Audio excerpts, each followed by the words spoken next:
Gano ge gamu ku makula agaleeteddwa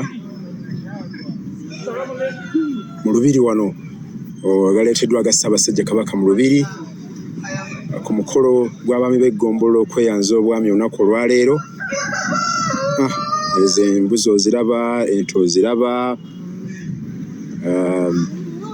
enkota z'amatooke oziraba, enkoko oziraba, bikajjo.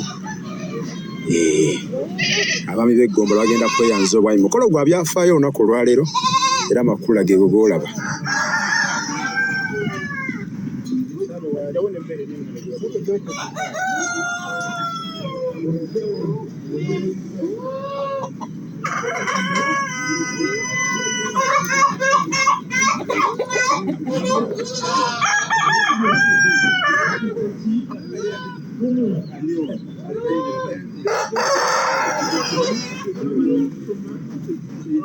CBS FM.